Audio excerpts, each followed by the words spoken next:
Thanks, everyone, for joining today's webinar on Your Honor Awards. And Courtney, you can go ahead and take it away. Thank you. Hi, everyone. Welcome to the 2012 LMA Your Honor Awards submission webinar.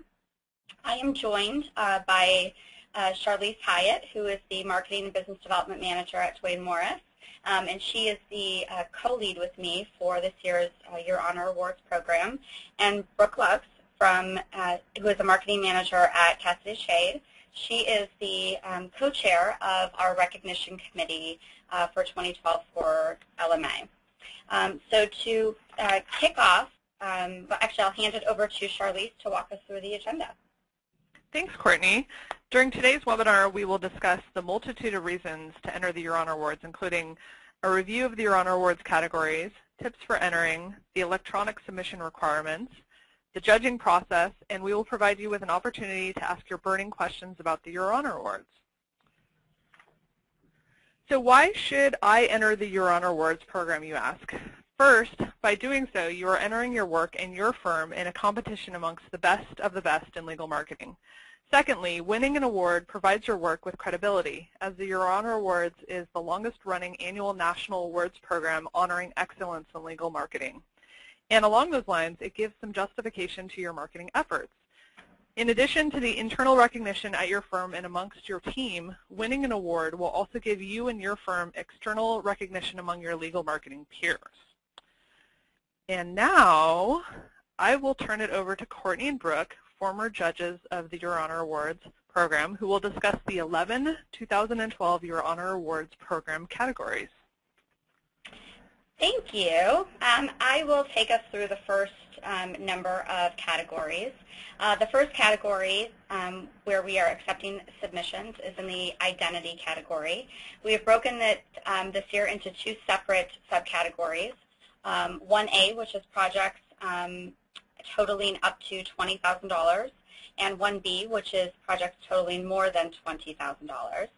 And this includes everything from branding programs to logos, giveaways, booth design. One of the things that we like to emphasize when submitting for this category is to make sure in your submission to show your before and after images of your either brand or logo, so the judges have a good idea of where it actually, where the project started, what your firm looked like before, and what it looks like after the brand campaign. So really we will emphasize throughout the webinar today that really telling the story about the project is very important. Category number 2 is promotional and collateral materials. So this is broken into 5 different subcategories: brochure, annual report, announcement, newsletter or alert, and holiday card.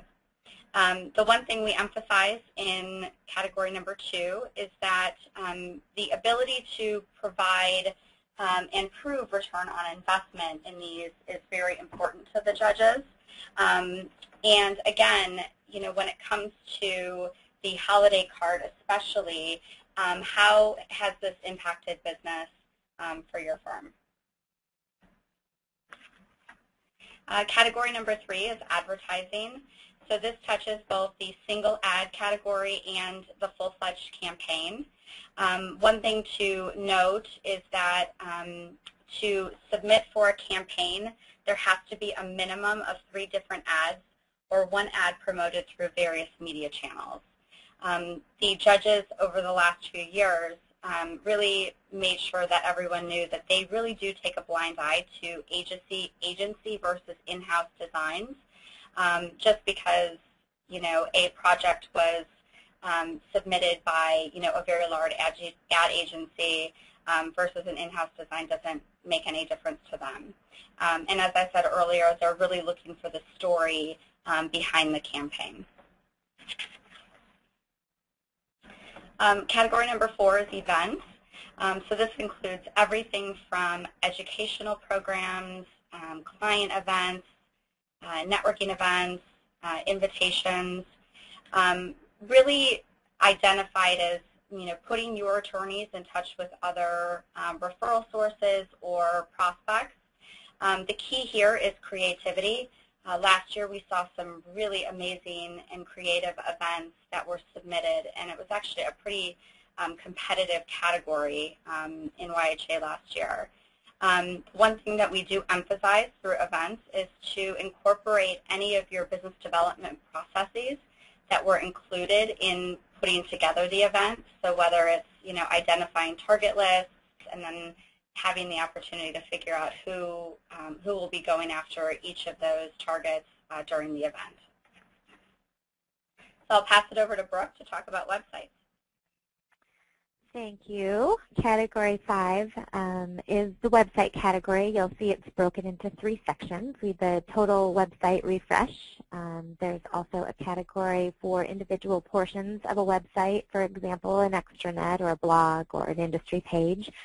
And then finally, intranet sites, which obviously are internally facing.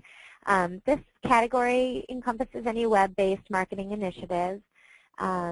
Really want to underscore here the importance of before and after, as Courtney has mentioned in some of our other categories. If you can include screenshots in the case of an overhaul or a rebrand to your site, showing screenshots of before and after are always really helpful. I think it's also good to keep in mind that any time you can provide any kind of supporting statistics for your site, anything related to SEO or increased traffic to certain pages after, you've launched new material or an overhaul, it's always helpful to the judges to be able to see metrics where that's possible. And of course, if it's a new site, you may not have that information. But certainly we like to see the creative on the site. The judges do typically go visit the websites if they're externally facing sites, like a firm website. Obviously that's not possible with an intranet, but with some of the externally facing sites, they do go look at the sites and have really enjoyed seeing some of the creativity that people plug into them. So in addition to the screenshots that you offer, keep in mind that the judges will also be venturing out on their own to see some of your online material.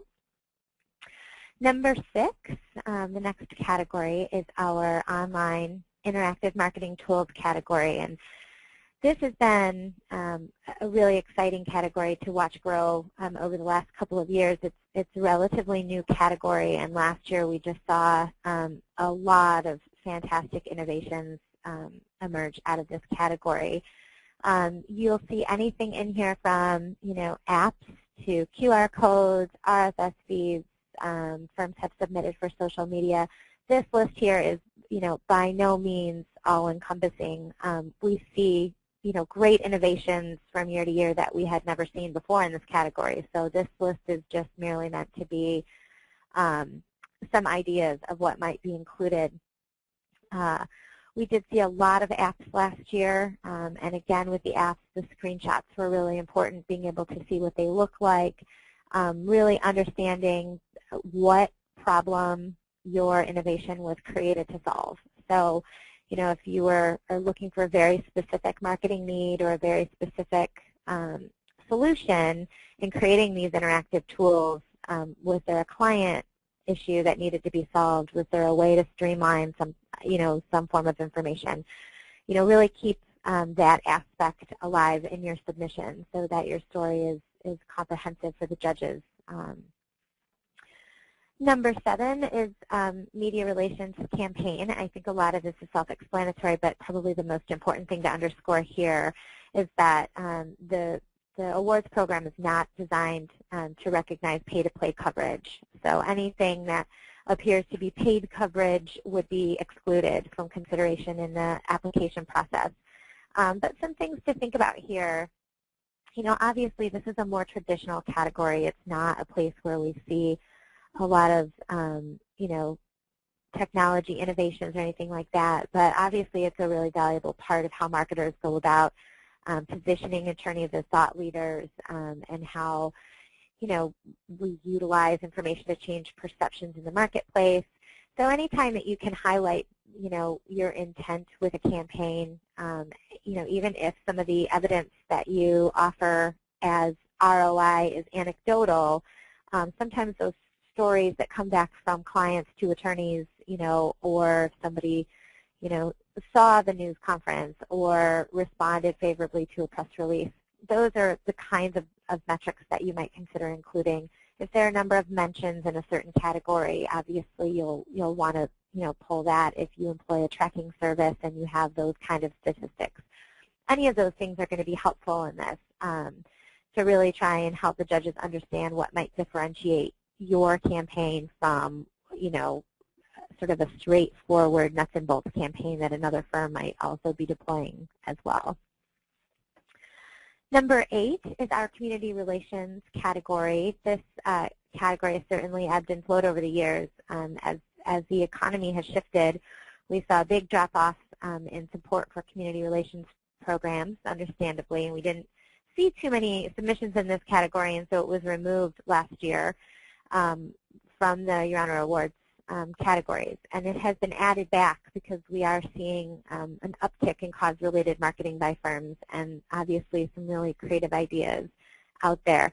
The really important thing to remember in this category is that while most community relations and pro bono work is altruistic in nature, the real marketing story is, how does this particular engagement contribute to your overall marketing goals, making sure to tell this story through a marketing lens, a visibility lens. A lot of the stories that we've seen in community relations in the past really are heartfelt and genuine, and they're amazing contributions to local communities. But we're really looking to understand, how this cause is helping support the firm's overall marketing goals and how it ties in. So consider that when you're thinking about good community relations and pro bono projects that might fall into this category, and help us understand how it it helps those overall marketing goals. And with that, I will give it back to Courtney to talk about practice development. Thank you. Practice development includes anything along the lines of attorney coaching programs, firm-wide business development programs, and business development plans, cross-selling initiatives, market research and competitive intelligence projects and studies, and then knowledge management tools and projects. So, that's pretty all-encompassing. So any sales-specific business development training programs or research programs that are put in place in the firm would really be a good fit here. Category number 10 is recruiting. So this is any program or initiative put in place by the firm related to the recruitment of new attorneys, lateral attorneys. So any part of that program that entails part of the development of a website, kind of freestanding promotional materials, or events that are directly related to recruiting programs. Category number 11 is marketing on a shoestring. This was actually put in place a couple of years ago, given the shift in the economy. So this year, actually, we divided it into 2 separate subcategories, one for large firm, so that is considered to be any firms with more than 150 attorneys, and then 11B, which is small firm, and that is firms with fewer than 150 attorneys. The thing that we do emphasize in this category is that the project must be conceived of and executed completely in-house, with expenses of less than $500 for both staff and outside vendor costs. So make sure that you include in your submission for this category the investment of time and dollars for the project, both from a staff perspective and then also from a vendor perspective, so that the judges can see how the project actually, the amount of time and the amount of dollars that the project took to actually put together. So I will pass it over to Brooke to talk about the online submission process. Thank you. Well, thanks to a lot of work by last year's committee as well as the LMA staff, the program was able to launch an online submission program last year that was really successful and met with a lot of positive enthusiasm. I think it makes things a lot easier for those of you submitting for the award program. It also is really a lot easier administratively to support the program, and it's I think everyone would agree has been a really tremendous innovation for the Your Honor Awards program. Certainly it's streamlined, it's easier you know, to get things submitted. We used to accept things in binders, so I think everybody would probably agree that this is going to be a lot easier. If you look at the next slide, it talks a little bit about how you begin the process. If you go to legalmarketing.org, which is the homepage for LMA, you'll see there's a place right there on the homepage where you can get started with the Your Honor Awards process. It's very easy. You do need to be a member in order to submit your award for your application for submission. If you have forgotten your username or password, there is a help area on the website that will walk you through resetting that. And of course, you're also welcome to contact the LMA headquarters for assistance. So this just kind of touches on those first initial steps. The last bullet mentions the submission brochure, and that is helpful. And if you want to download that, and then you'll have a checklist right in front of you, I would recommend doing that. Step 2, you'll see here this shows a screenshot of what you might be looking for. The current entries page does help you manage your entries. We certainly encourage and hope that you'll submit multiple programs you know, for consideration across different categories. Obviously, you can take one project that you've worked on, and it may be applicable across multiple categories. I think we touch on that a little bit later in the presentation. But this online system helps you manage that a little bit easier, and it does sort of give you a dashboard of how to look at your multiple entries and take care of payment and all of that. It's pretty straightforward and user-friendly. And Charlize will now talk to you about the entry criteria. Thank you, Brooke. Now that we've gone through the categories and how to get to the online entry form, now we will discuss what the criteria are for a winning submission. First, when you're entering your submission, the most important thing to remember is that the narrative is key. It is important that you communicate about the following areas so that we can really understand your entry and its significance. Each of these areas are worth 10 points each for a total of 70 points, and the total narrative can be no longer than 700 total words. The areas break down as follows. First, we have Category A, which is strategic objective. How does this fit into the larger goals of your firm? Category B is marketing goal. What did your firm hope to achieve with this piece, site, or program? Who was the target audience? Was it a local, national, or international project? Was it a specific group or practice, and why? Category C is research and planning. What market research was conducted by your team before planning the piece, site, or program, if any? What obstacles stood in your way, and how did you overcome them? Were there challenges to overcome, and how did you get over these hurdles? How was the project staffed and organized? All of these are important things to discuss. Category D, production and implementation. What was the main message of this project? Were there other messages for this piece, site, or program, and how did it fit within the main message? How did the work get done? Was it a team effort? Did you use a third party, etc.? And how did it reach the market? Category E is differentiation. What was your thought process, and how did you make your piece, site, or program stand out from the crowd? Why this medium over the many other marketing options that you have? What differentiates it from the rest? Category F is results. Which of the stated goals were achieved and how? What metrics did you use to judge the success of the project, and how did you determine return on investment? And category G is budget. What was your budget? What was the total cost, including hard and soft costs? It's important to list the specific dollar amount of new business realized or value of awareness generated.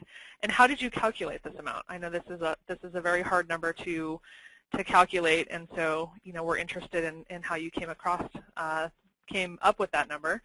If you only used internal resources, you must provide some sort of metrics explaining your resources. For example, two associates spent a combined 6 hours plus one marketing manager and one coordinator who spent 10 hours. Metrics are very important to the judging process. keeping in mind that costs are kept confidential with the judges for your submissions. However, it does make a big impact to see the cost relative to the size of the project.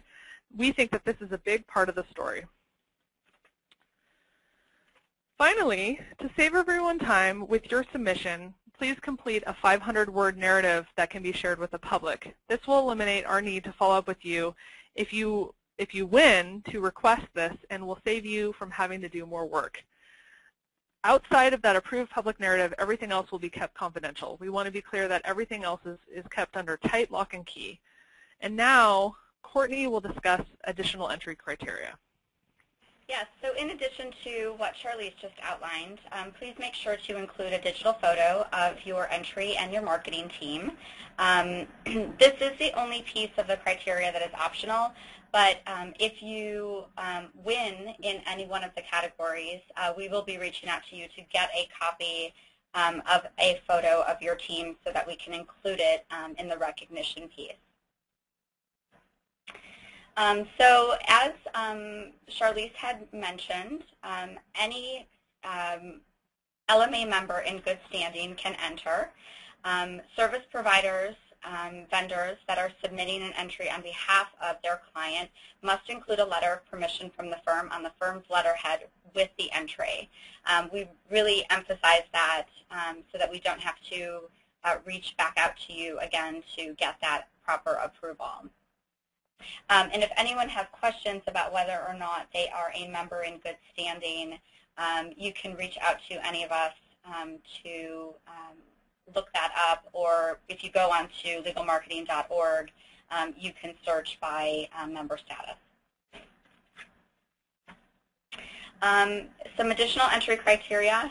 The requirement for the project timeline is that these projects must have been completed between January 1st and December 31st of this year. The deadline for submission is Friday, December 30th at 5 p.m. Central Time.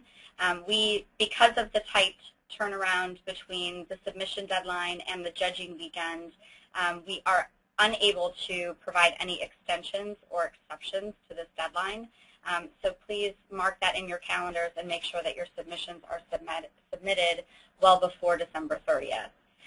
Every submission is $225, and we are not providing any type of multiple submission fee discount. So I will pass it over to Brooke to talk about some tips for entering and, more importantly, winning. Yes, hopefully that's the case. You know, a lot of these bullets kind of speak to most marketers are pretty good project managers, so I think a lot of these are self-explanatory. The one thing I do want to point out on this slide is the third bullet, and I'm a solo marketer at a small regional firm and feel and have been really impressed by how this awards program really encompasses firms of all sizes, firms of all marketing budgets, and the fact that it is a pretty level playing field across the category. The judges are very mindful of the context for the programs and the projects, and that, again, while we can't say it enough throughout the call, is why it's really important in your narratives and in your submission to do a really good job of telling the story of the project and making sure that it's clear to the judges what kind of obstacles you were dealing with and what kind of variables play into your program and your outcome, or your project and your outcome. So I would definitely emphasize that point. Of course, if you have any questions throughout the process, you have a number of places you can reach out. The Your Honor Awards co-leads, Courtney and Charlize, are more than happy to take any questions that you have, as well as you're welcome to call the LMA staff. They're also available. On the next slide, there's a great resource at your disposal, not only for the awards program, but also really just to see what your peers and colleagues are up to in the industry. All of the LMA winners are archived on the LMA website. You can go on and see. That gives you an opportunity to see some of the projects and programs and entries that have stood out in the past. Also, there are narratives kind of describing the project. So, you know, it's helpful in your application process to see what other people have done. It's also kind of cool to see what's happening out there in our industry. On the next slide, tips for entering and winning. To follow the rules may seem pretty straightforward, but you'd be surprised how many times we see really great applicants or applications and submissions that don't go anywhere with the judges because they don't provide the information that's asked for. As judges, what's great is that we're seeing a lot of really, really tremendous work put forward, and I was a past judge and can speak to the fact that it's really cool to see what everybody's working on, but if you can't really understand what's being presented to you, if the information that you need to evaluate that submission alongside all the other submissions is not completed, it rules out some really, really good submissions pretty quickly, and we hate to see that happen. So a few things that we would definitely point out are budget information.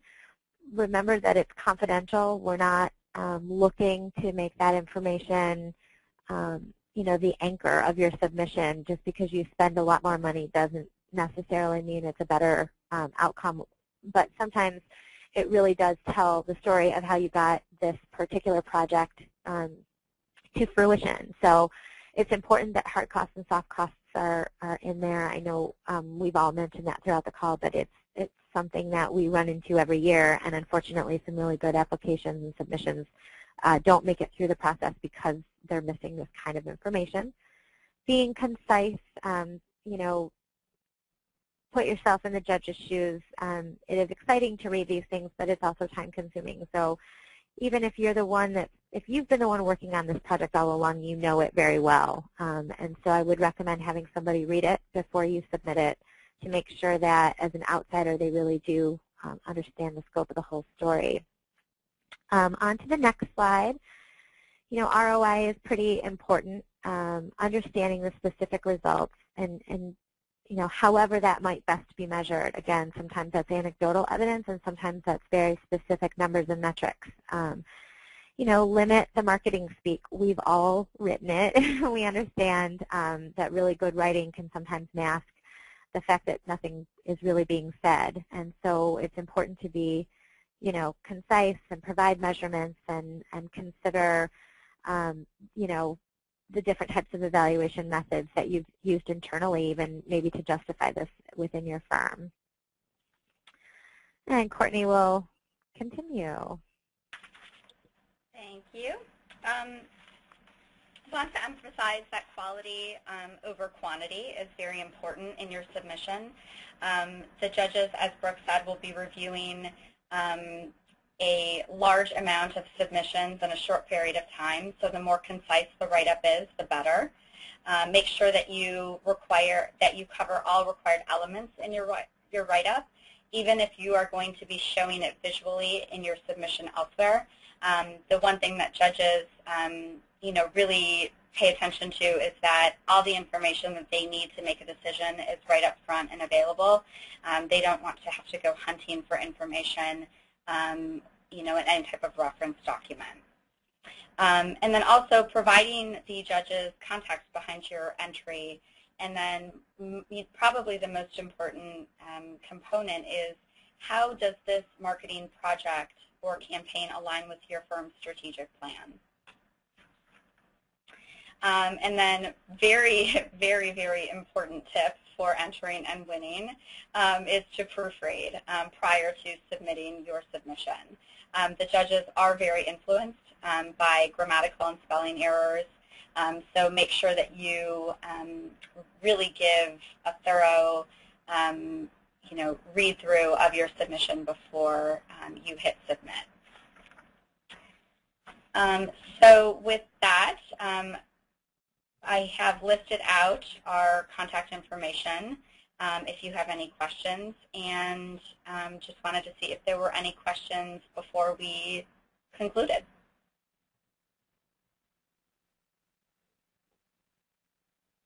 Yes, we do have some questions.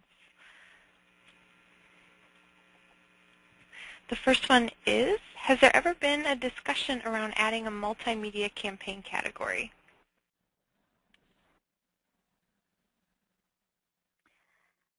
I'll take this one.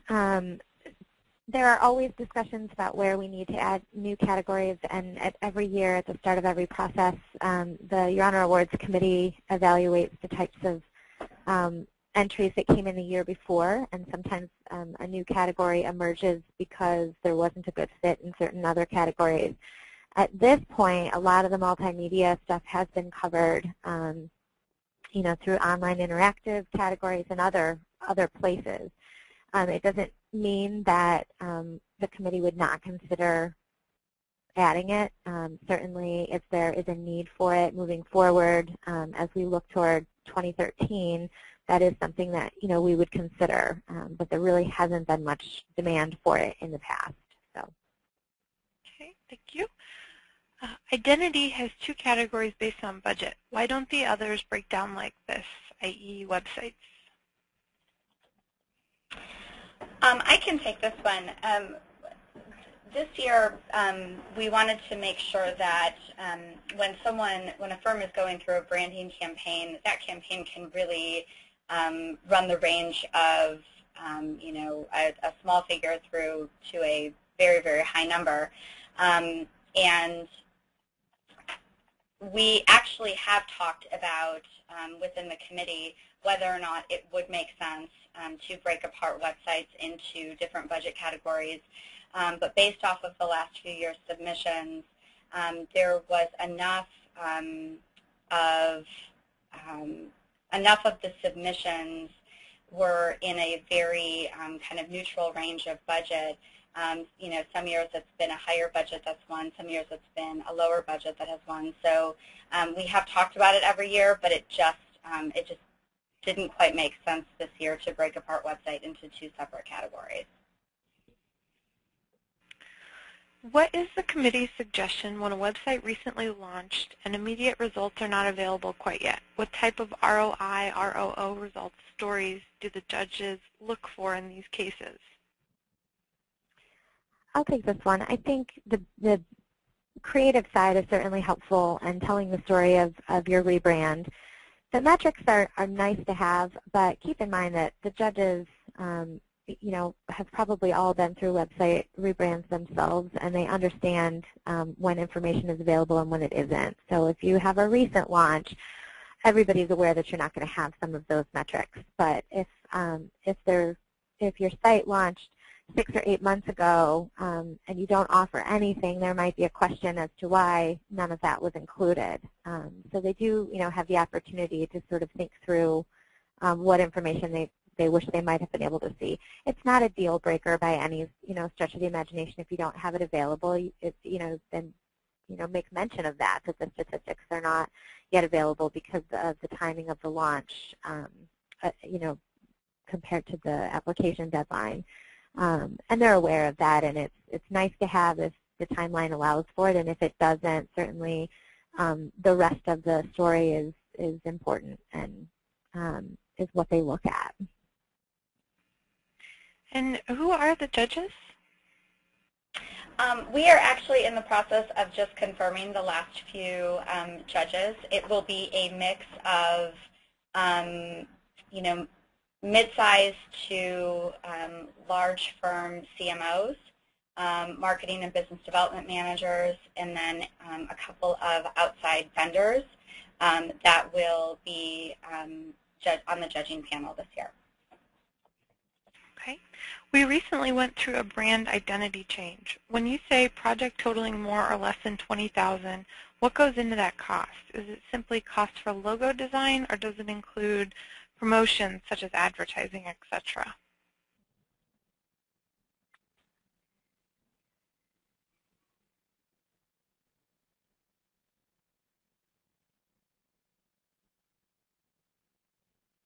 Can you repeat that question one more time?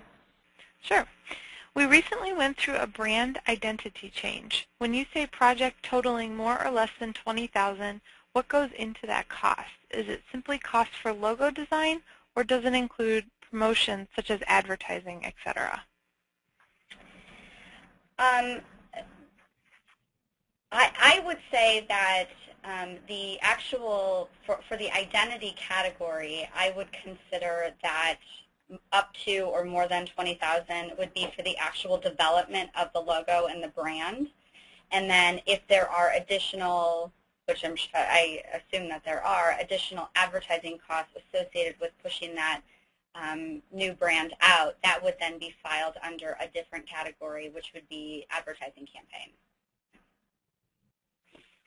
Okay. In what category would web videos be placed? I'm not sure based on the current categories. They are videos produced from our website, placed on a YouTube channel, and promoted via Facebook and print ads. My recommendation with that would be that those could go to online interactive marketing tools. You know, we've toyed around with looking at specific categories for video, but I think judging from the categories as they exist now, you know, there might be more than one fit for that. The first one that jumps out at me is the online interactive marketing tools. Depending on what it's used for and how the videos are going to be supporting the other marketing efforts, there may be an appropriate fit for them. So, for example, if they're practice development training videos, you might consider submitting that both in, you know, number 8, the practice development category, as well as the online interactive marketing tools category. So I think you've got, you know, multiple places that you can consider submitting that. And the other thing too is if a program is submitted in a category and the judges find that it really doesn't belong there, you know, we'll work to make sure that it's put into the right category so that it's judged fairly alongside like applications and like submissions, comparable submissions. Do pieces done in Spanish need to be translated into English? We highly encourage people to make sure that their pieces that they're submitting as part of their complete package are translated to English just for ease for the judges. Which categories receive the most submissions and which receive the least submissions? I think it varies from year to year. I don't think there's really any good answer to that. Last year we saw a lot of entries in the holiday card category. We saw a lot of entries in events. We also saw a real uptick in the online interactive marketing tools. It really depends from year to year on what the law firms have going on and where they're able to, you know, sort of invest their resources to come up with some, you know, cool, innovative ideas. So from one year to the next, it just varies depending on what everybody has going on. What determines an LMA member in good standing? That would be someone who actually has a full, I'm not sure of the actual official verbiage that LMA uses, but it's the full, you know, membership duties have been paid up. And as I had said earlier, if you go onto legalmarketing.org and someone in your organization is an active member, you can actually do a member search to see if your membership has been paid in full. If you do have questions, though, about how to get onto the site or would just like one of us to look up whether or not a member of your organization is an active member, feel free to just shoot us an email, and we're happy to look that up for you. We sponsored several tournaments this year. Could we submit photos of the different booths we put together as one business development event? I think this is probably another example of where this might fit into multiple categories. And Courtney, please feel free to chime in on it. Certainly, if you've got booth design, you've got an entry for identity. If you have, if you want to look at them comprehensively, you know, through the eyes of a campaign, you can also look at it that way. If it's intended to be a practice development tool, there may also be an applicable fit in that category. So I think some of that depends on the nature of the design, and some of it, you know, also depends on your willingness to submit across multiple categories. I think we see a lot of that and encourage it. Do golf tournaments count as events? Yes.